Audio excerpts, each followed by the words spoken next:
Before our conversation on alternative paths for learning, here's a polling question. How do you rate the educational opportunities available in your community? 1, exceptional, 2, adequate, or 3, lackluster? Let's see what you said. Now please welcome, from Rocking the Boat, Carlos Duran, the Sailing Student Program Director, and the group's founder, Adam Green. And from the College and Community Fellowship, Executive Director, Vivian Nixon. Leading the conversation, please welcome journalist Ray Suarez.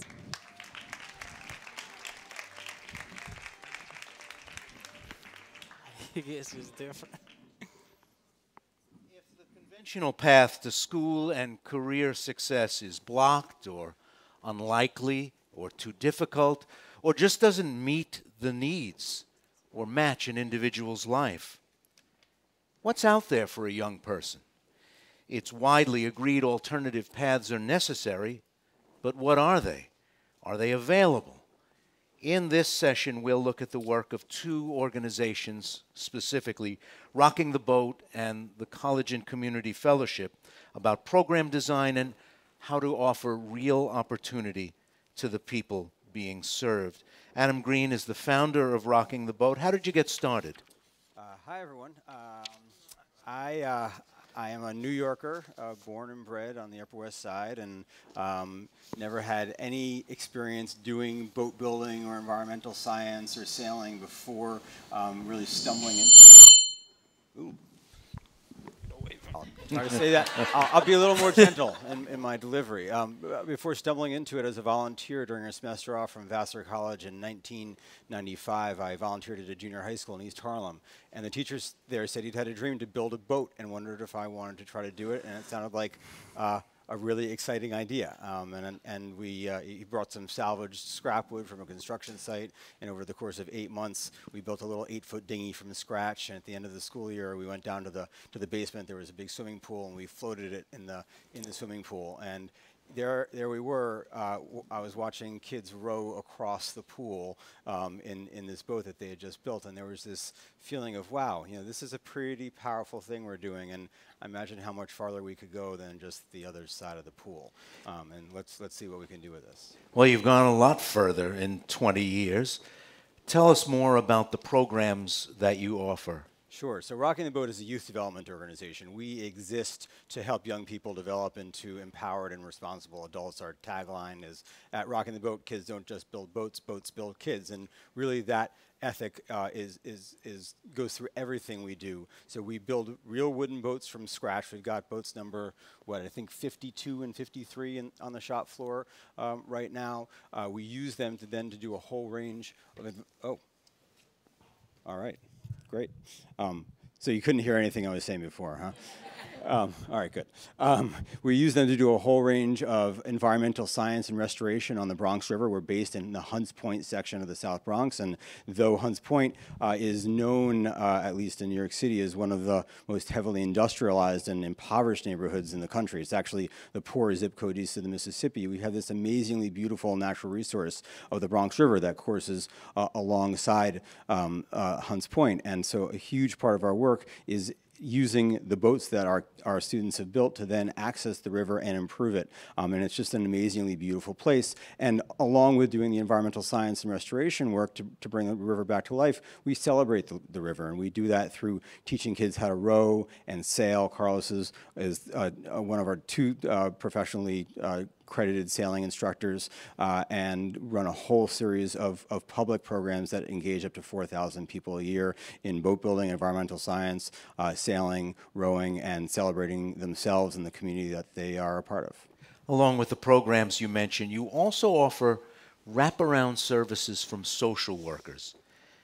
Is that an important part of the overall design of the program? How do they support the students? Yes, social work is a fundamental component of how Rocking the Boat operates. We started as a program with a goal to help young people get to whatever identify their goals and get wherever those goals led them. And I very quickly realized that just building a boat, as cool as that sounds and as practical as it is, and how you can transfer the skills that you learn in building the boat from the math and the carpentry and the teamwork, it's not nearly enough to actually overcome the barriers that keep young people in such impoverished environments from being successful. And it was really one semester, I think, in 2003, where I had 3 young women, 9th and 10th graders, all come to me.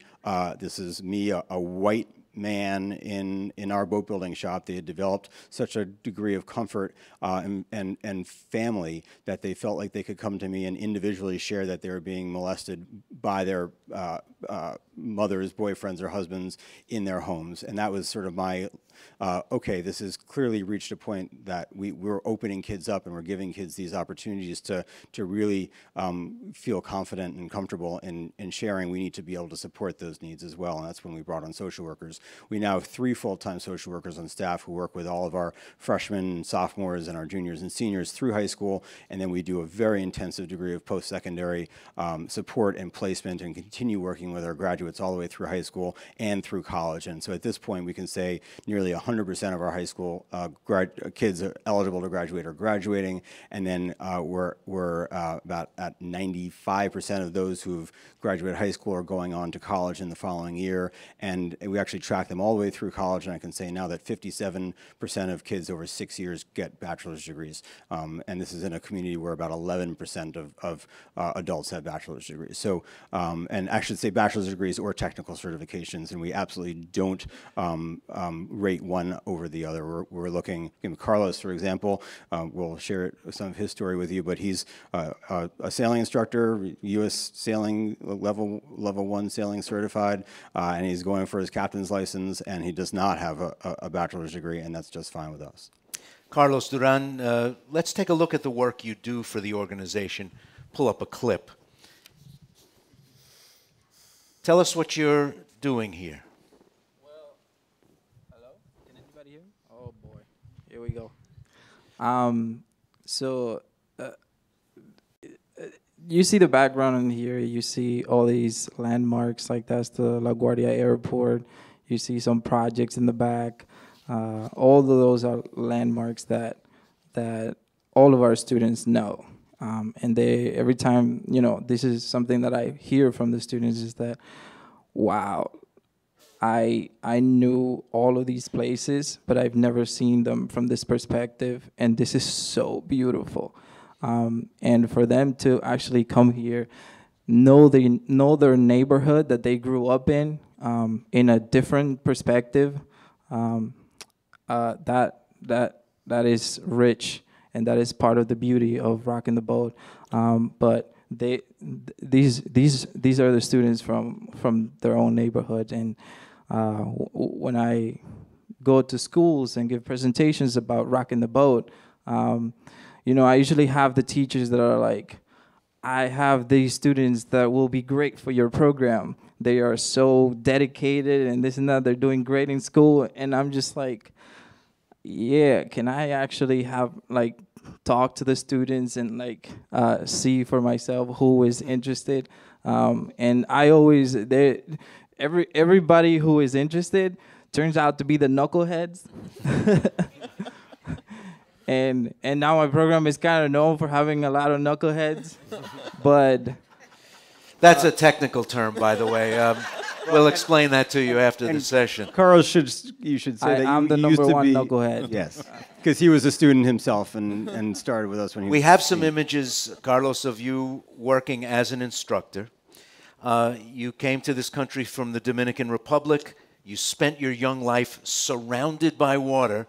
But I think it's fair to say that this was not a predictable outcome for you. Definitely not. I mean, we came to this country for the same reason that a lot of people come to this country, looking for better opportunities and a better life. At least that's what my mother told me, and I believed. I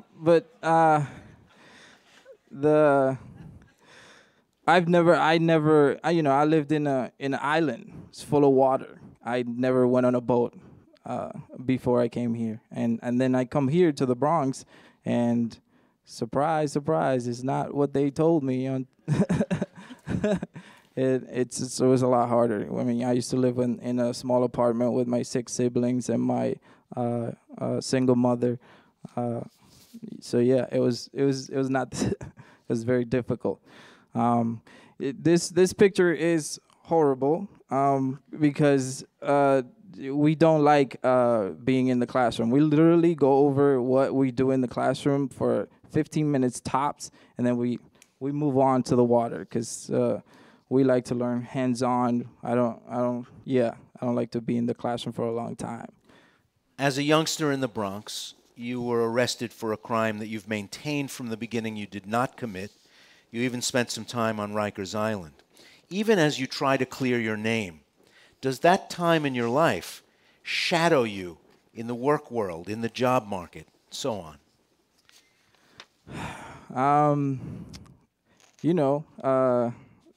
Just to provide a little background, I was walking from this high school party, and a police car pull up and with guns, and you're like, well, what's going on? And suddenly I'm in a room with a detective who, as soon as he comes in, he pulls out a gun, put the gun in my forehead and pull the trigger like 20 times before he gave me a piece of paper and said, just tell me how you committed the robbery and I'll let you go home.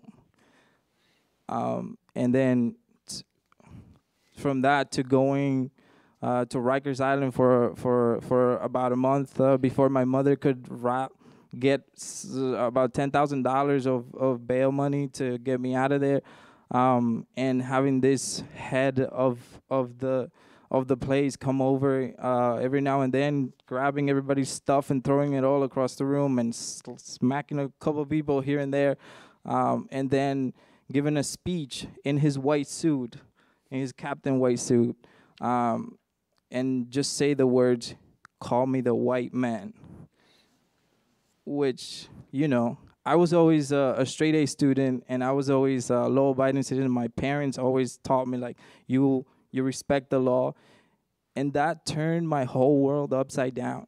And for that experience, to have my own family say that you're the disgrace of our family, and for me to actually have to do my everyday life, go to school and listen to this teacher it was a lot of trauma, and a lot of people don't understand that this is a lot of the stuff that our students go through in a day-to-day basis. Finally, we're joined by the Reverend Vivian Nixon. Let's begin with a quick description of the College and Community Foundation. What is it? The College and Community Fellowship is a community-based organization that is dedicated to helping women with criminal justice histories, whether they've been in prison or whether they've been convicted of a crime, to re-enter society with the goal of achieving a college degree. We help them accomplish that goal so that they and their families can thrive, and we also advocate for policies and processes in institutions and in governments that create greater access to education for this community. Let's pull up a picture of some of your recent graduates. If I asked you to give me a quick thumbnail description of a CCF client, what can you tell me? What do they want to study? Do they have a broad choice when it comes to areas of concentration? The quickest description I can give you of a college and community fellowship student is myself. When I came to College and Community Fellowship in 2001, I had been recently released from prison. I wasn't really sure exactly what I wanted to do, but I knew I wanted to go to college. The process was that through a series of interviews and explorations, I landed on nonprofit management. We allow people to reach back into their very earliest wishes and dreams of who they wanted to be when they grew up. And we try to find an educational program and an institution that will support them building toward that vision and that dream and that goal. So we don't set limitations on what the women who come to us study. There's a remarkable story in your class of 2017. Here we see the class of 2017 salutatorian. What kind of education did she seek? She wanted to be a social worker. She wanted to help other women who found themselves in a situation that could potentially land them in a correctional facility. So she got her bachelor's degree through our program and then decided to go on to Hunter College to get a master's in social work. Is there right now, as you look not only across New York but across the country, an open spirit as we rethink the criminal justice system toward allowing people who are incarcerated to continue their education? Is it easily done? Are the credits easily transferable?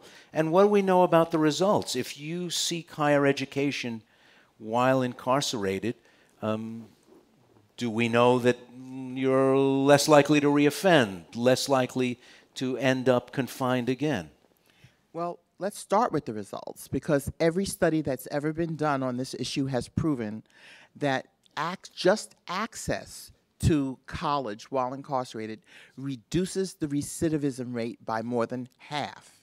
Getting a degree reduces the recidivism rate, which is the rate at which people return to prison, to as low as 2%. And these are all studies that are available from the Institute for Higher Education Policy. There was a 3-state study done, and also local studies done here in New York.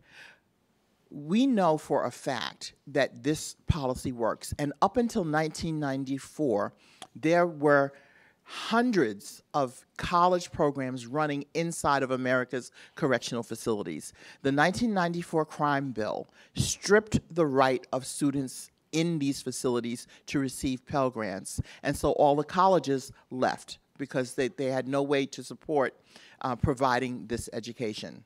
Today, coincidentally, Senator Brian Schatz of Hawaii is reintroducing a bill called the REAL Act, which is intended to restore that right to incarcerated students. Not only would that reduce recidivism, it greatly increases the likelihood that this person is going to return to the community and do things that improve their family, the community around them, and our entire society in general. So there is tolerance right now for this idea, to support this idea. We're in a climate where New York City made a bold and audacious decision a couple of years ago to shut down Rikers Island and go for more local, more humane environments where people can be held if they have to be held. We're in an environment where our current administration at the federal level has passed some progressive measures in the First Step Act. It did not go far enough. It needs to go further. But the conversation is alive and well. And what we need is an informed citizenry to understand that people do make mistakes, but our criminal justice system cannot be built to punish alone. It really needs to be built to address the underlying social issues that are driving people to crime in the first place. That is mental illness, that is crime, that is addiction. There are so many things driving this massive system we built, the largest carceral system in the world. So be an informed public and support criminal justice reform when you have the opportunity. We'll have time for a question from the audience. Time for one question from the audience in a moment, but before we do that, Carlos, I just wanted to find out from you if it's difficult, even though you've got youth offender status, which means that your record is not viewable by a lot of the people you'll eventually ask for a job or submit paperwork to. Does it have some practical impact on your adult life, even as you've had a clean record? There's clearly some structural impediments to my success in life. I mean, this year I want to get my captain's license, and I'm eventually gonna end up in front of someone from the Coast Guard asking me questions. And you know, youthful offender status is not visible to most jobs, but it is visible to the police and the Coast Guard. And so if I want to become a captain, I'm going to have to talk to someone in the Coast Guard, and they're going to look at my youthful offender status and say, what happened? And so, you know, we'll see what happens, but this might not allow me to get my captain's license, even though, you know. And there's work underway, Reverend Nixon, right, to have that not be the long-term, long-tail challenge that it is for many ex-offenders. Around the country, there are efforts to ban the box on job applications. Not saying that you should never look into someone's background, but that the first thing you should do is learn about the person you're talking to. Learn about the applicant. What has that applicant done with their life? What is their current motivation to do the right thing? So more and more states and localities are figuring this out. New York State has very strong protections for people who have criminal records. And we should be very proud of that. Employers are not allowed to just say, well, because you have a criminal record, I'm not going to hire you. They have to consider several other factors, and it's codified in law. And I think that's the model that we should follow as a country. Quick question from the floor. Yes, in the back. Hi, Susan. My name's Susan Sawyers. Thank you so much. I wanted to acknowledge Carlos and give him a big round of applause. Thank you so much for sharing your story. Thank you. It's so brave, and I'm sorry. And for Vivian, how do we amplify the message that you shared? Well, there are many organizations around the country who are focused on this issue right now. It's become a very big issue. The Vera Institute for Justice is right here in New York. There's always information on their website. Just Leadership USA is a national organization working on issues of having closing jails where there are abuses happening, making sure that people are treated humanely, also focused on limiting or eliminating cash bail. Many of you, if you're New Yorkers, remember the story of Khalif Browder, who would not plead guilty to something he didn't do, and his family couldn't afford bail, and he spent years on Rikers Island, and he was so traumatized it ended in a suicide. So these stories are in our news cycle every day. Pay attention to these stories and the organizations that are mentioned in the stories. Connect yourself to one of them. And if you can't participate by being a donor, be a volunteer. Talk about it at your kitchen table like you talk about every other issue. Please thank our panelists, the Reverend Vivian Nixon, Carlos Duran, and Adam Green. Thanks a lot.